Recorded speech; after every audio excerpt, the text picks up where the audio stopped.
Okay, so we get this question all the time, is Dr. Rutledge, what about the baby aspirin? My doctor says, that baby aspirin might be helpful, and so what about taking a baby aspirin with the MGB, okay?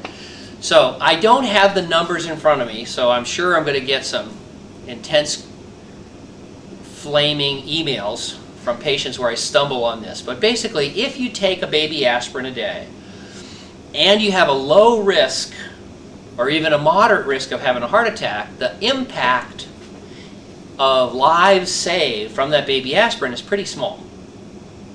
And in women, it may not help at all for heart attack, but it may help in stroke or vice versa.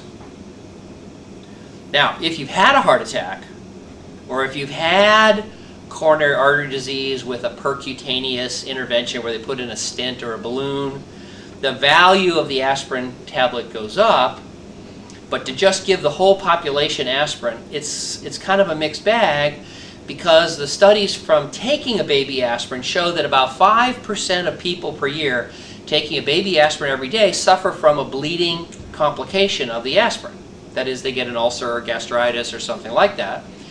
Plus, by taking the aspirin, they have a slightly increased risk of hemorrhagic stroke. So there are some issues there, so that it's a little bit less clear than what Bayer says on TV. And I will try to look into that to get you more accurate numbers for tomorrow. But now let's turn to the patient who's had an MGB. Okay? We can predict your life and death using some of the tools that scientists, researchers, and insurance companies have used to predict longevity. In other words, the insurance company needs to know how long you're going to live, so it knows how much to charge you per month to give you $1 million life insurance policy, right? In other words, if you're going to live 2 years, if I knew you're going to live 2 years, and that at the end of that time you're going to get $1 million from me, how much do I have to charge just to break even? Okay, give me a second. I'm going to save $500,000 a year. Okay? If I charge you $20 a year and I gave you $1 million at 2 years, pretty soon my shareholders would not be happy. So I have to know, within average, how long people are going to live, and if they're going to get an insurance policy payout from me, I have to know how much to charge them if I'm a company that wants to stay in business. Does that make sense?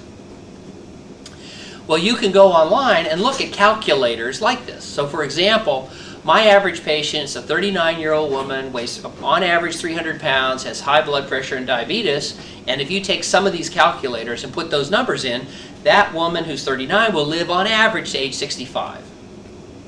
Sometimes more or less, you can move around. If you go back in and take my average patient a year later who weighs 150 pounds and has no diabetes and no high blood pressure, they're going to live to age 85. So your 10 years with me means you may get another 10 to 20 years of high quality length of life.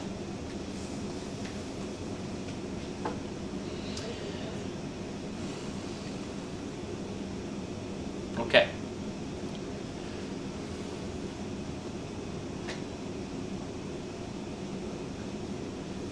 How do people die in the United States?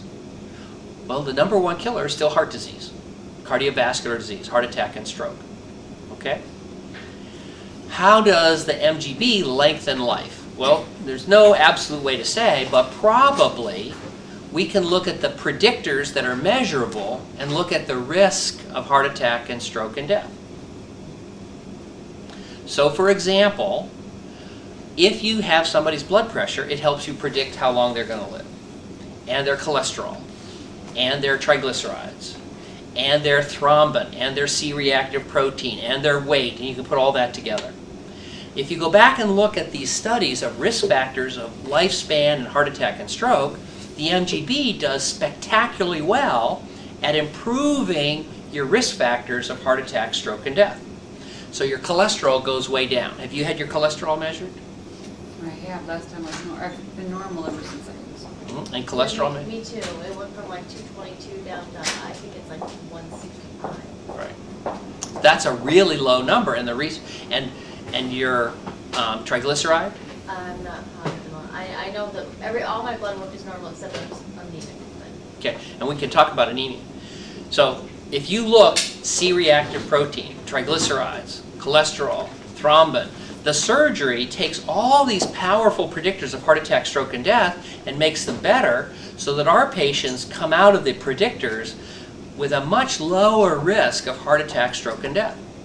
We're doing a study now, which isn't finished yet, but we asked people, have you had angina, heart attack, coronary bypass, catheterization, or anything pre-op, and do you have any of them post-op? And so far, about 10% of patients who've answered the survey, so it's just a couple hundred, have had something pre-op, none have anything post-op. If we improve things that much, now back to your question, which you asked, I think it was yesterday. Should I take a baby aspirin? My opinion is that it's not easy to answer because we do so many benefits and the risk of bleeding ulcer is high. So I'd like to talk to the medical doctor who makes that decision with you. I'd like to discuss that with them. In general, I think the MGB is so positive on decreasing the risk of heart attack, stroke, and death that in general, I'm not crazy about the baby aspirin. That's the short answer. The reason behind it is the tremendous impact we have on the predictors of heart attack, stroke, and death by the MGB alone. And the combination of the MGB and the aspirin, I'm worried, is going to cause an ulcer. There isn't any absolute research I can point to, but I would say if you look at our predictors, our patient population, and look at their numbers of cholesterol, blood pressure, triglycerides, thrombin level, fibrinogen, etc., our patients are predicted out, according to those various predictors, to live 10, 20, or more years longer. And an aspirin is something I feel very hesitant to use. So that's a really good question. I wish I had the numbers better on the aspirin.